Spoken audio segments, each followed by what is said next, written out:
Hello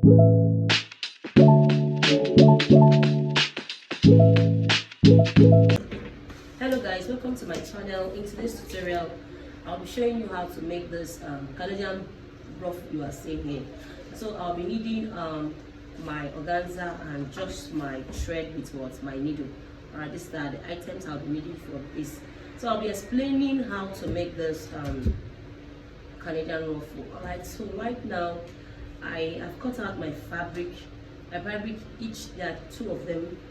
Each of them is in 3 yards. Okay, 3 yards. And if you look at the organza, is not that thick.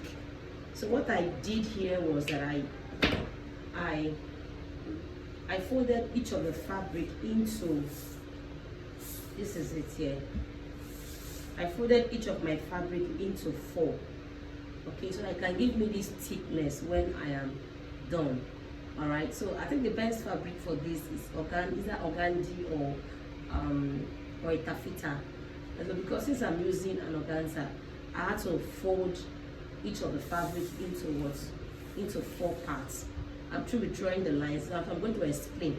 Then I have 3 yards of organza here, 3 yards of organza. So which means I have 3 yards of organza into 4 places, just on one part of the work. Okay, hope you understand what I'm saying. Now for the length of my work, the distance from here to there, I have 30 inches. Okay, so the width is now 3 yards. All right, folded into 4. I really want this to be very full. That's why I did what I did here. Now I'm going to explain it very well here. Now we have each of the boxes is 2.5 inches, both on the width and on the length. So we have 2.5 this way and 2.5 this way. Now I'm going to explain again. Now, like I said, the length of the fabric is 3 yards. You can see it is 3 yards. It's 3 yards. That's the fullness is 3 yards. Then the width we have 2.5 inches. Now I'm going to use a blue marker to explain this. Now I'm going to come on the first place. I'm going to mark this way. I'll mark here 1. I'll leave this place and I'll mark this place 2. All right, so this is the thing you just do on your fabric. The first line you mark. All right, and the second line, this is the first mark you mark. Now we're going to leave this place. Now leave here. Don't touch here. I'm going to come to this place. Now instead of starting from this place, you're going to start from here. The second line you mark, and here you mark, and then you're going to come here too. You're going to leave this place. Leave here, and then you're going to come here. I'm going to mark here, and then you leave one space and mark the next space. So now you're going to repeat this all through on your fabric. Okay, you repeat this. Now I'm going to show you how to do this. Now what you're going to do is this. You're going to pick from here. Now use the green marker. You're going to pick from this place and here with your needle and thread. You pick here and here with your needle and thread. Now let's go ahead and check. Let's use a typical example. Now I went ahead to mark. I've marked this already so that I will not waste my time. Now if you look at it very well, the markings are there and they are showing. They're very visible showing. Okay. So we are going to start. Now if you look at my work, I did not mark at the end of this place. I didn't mark. The reason why I did that was to show you an example. So I would advise, do not mark this area so that it will be easy for you to join it to your work. So whatever you are joining it to. So I didn't mark this area, and at the end of this place I did not also mark here. Alright, so now I'm going to start. I will start from here. I'm going to pick here up. Make sure you pick everything. As you can see, I'll pick it, and then you leave one space and mark the next space. So now you're going to repeat this all through on your fabric. Okay, is go from the under. I made a mistake there, so go from the under. So I pick here, and then the next place is here, what I showed us. So I'm going to drag it. So I just dragged it. I'll try to tack it so that it will be very strong.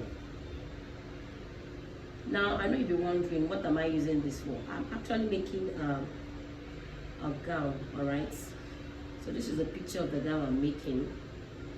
So that's the gown I'm making. So I want to use this for the down part, so that's why we are doing this.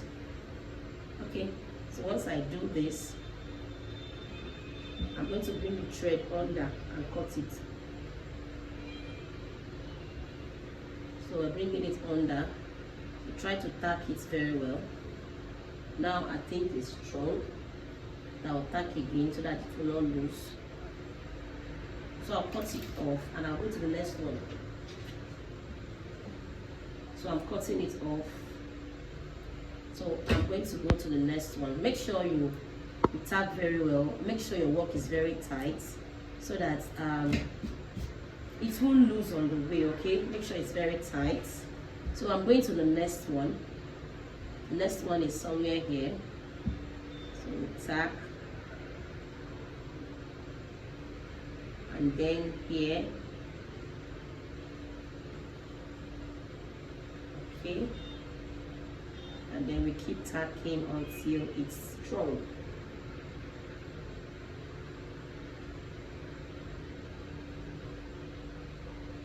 So it's strong now. So I'll repeat the same thing until I am done with everything. So I'll just go offline. I'll keep doing the same thing. I'll come back to show us where we are, and then we'll continue again. Alright, so if today is the first time of coming to my channel, please don't forget to like, share and subscribe. Alright, if you've been here for a long time and you've not subscribed to this channel, please hit that bell. Hit it now. Hit it, and God will bless you in Jesus' name. Alright, so, and again, I want to give some advice. I want to give an advice before I go offline and come back again. If you're a fashion designer and then you notice that something is not actually right with you, you know, sometimes most of all these customers, they can really affect your mental health, probably because of you not getting a very good feedback from a particular project you did for someone, and you discover it's not just one project, like 2, 3, making the same mistake and all that. Our advice, give it a little break, go and train yourself very well, and come back again. You know, sometimes our mental health can be affected, trauma from feedbacks from customer and all that, because I know sometimes we are human beings, we can make mistakes, especially if there are plenty of work. There's plenty of work. At the beginning of my fashion designing experience, I used to have plenty of work, and because of that, once the work is much, we tend to make mistake, because we are human beings. All right, so, and that mistake lingered for a long time until I started choosing my customers. So I started upgrading, and I choose my customer. Then in a day I can make up to 5 clothes. You are shouting at me. And at the end there will be mistake upon mistake everywhere. So I believe you don't want that. So it's time to upgrade, and I tell you, the more upgrade classes you go for,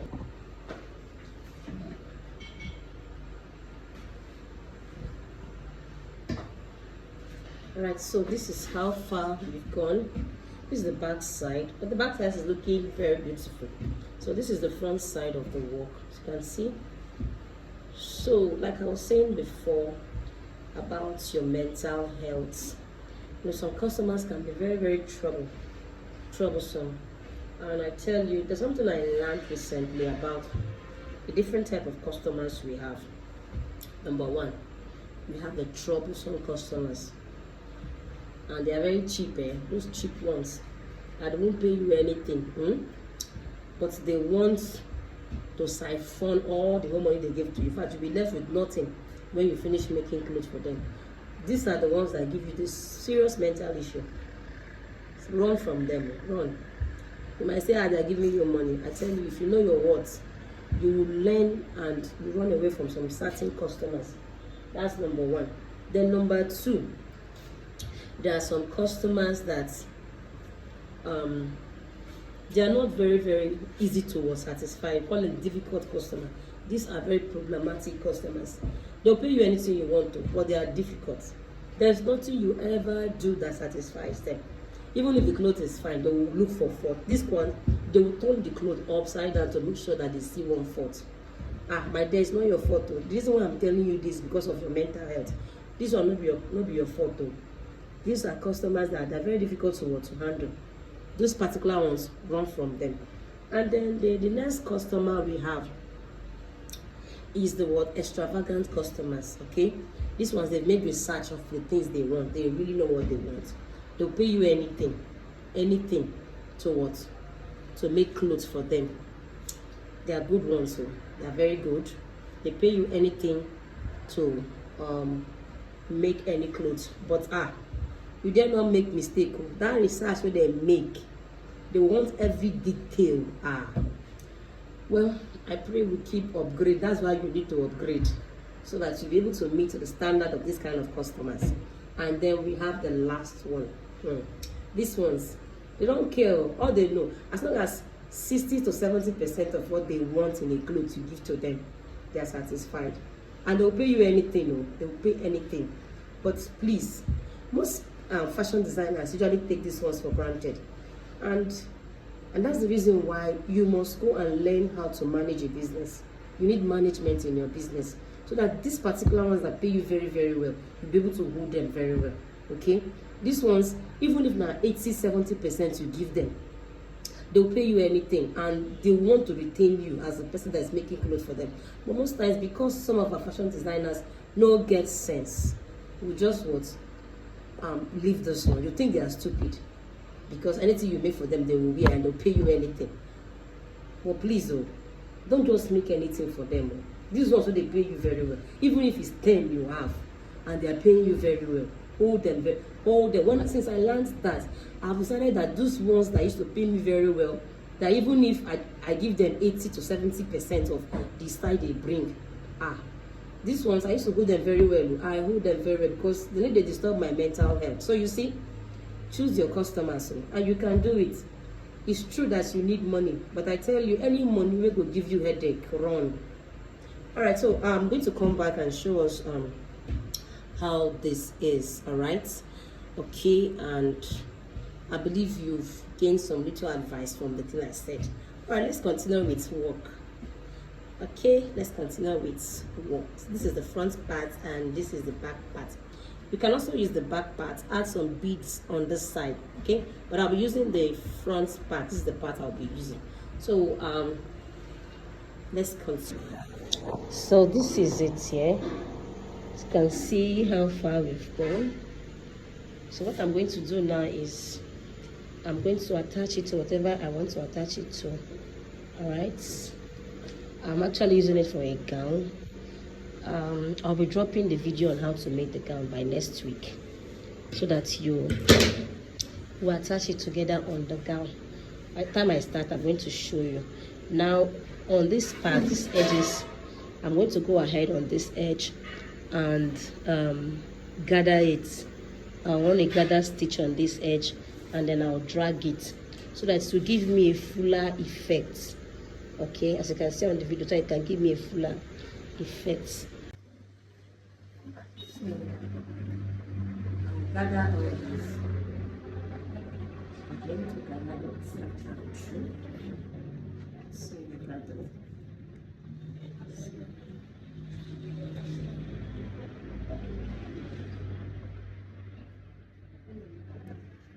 I'm also going to this side. This is the gown I want to use. This is the gown. This is the altar gown.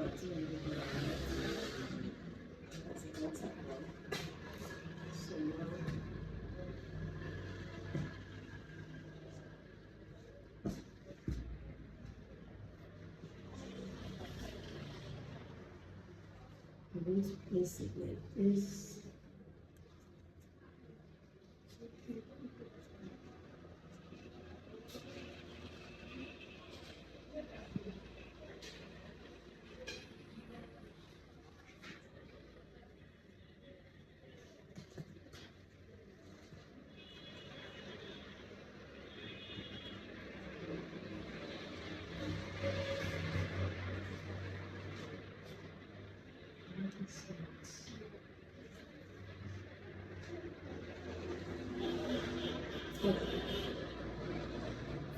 So at this level, I wore it one of my girls so that I can be able to get it very well. Now, once she wore the cloth, I discovered it was just scattered. So here is me using the pin to pin the organza to the to the main fabric so that it can be able to to stay firm on the fabric. So after I finish pinning, I'll use needle and thread to tack them together. I had to open up that back because I actually close up the cloth with the zipper. So I open up that back so that I can be able to sew. So once I'm through with putting the organza Canadian ruffle, I'll close up back the zip. So I keep doing that. Okay, arranging the organza very well so that it will look very, very beautiful. So please try and arrange yours. It took me time anyway, but it was worth it. So I just keep poking the organza so that it will give me what I want. So at the end of everything, so you can see how it's looking, see how everything, it was not like this at the beginning, it was just scattered. So I had to use my hand to poke it, to touch it, to arrange it. So try and follow up and arrange yours the way you want. All right, so as soon as I'm through with arranging it, I'm going to go to the machine and sew the places where I need to sew, and then I'm going to also tack. So those places you use pin to hold, make sure you tag them very well so that they will not they won't lose. So this is the finished look. Alright, we've come to the end of this tutorial. If this tutorial was very helpful, please don't forget to like, share and subscribe. I will see you again in my next class. My name is Cynthia. At the end of the tutorial, at the end of the sewing, I did some little embellishments, and it came out so beautiful and lovely. Alright, I'll see you again in my next class.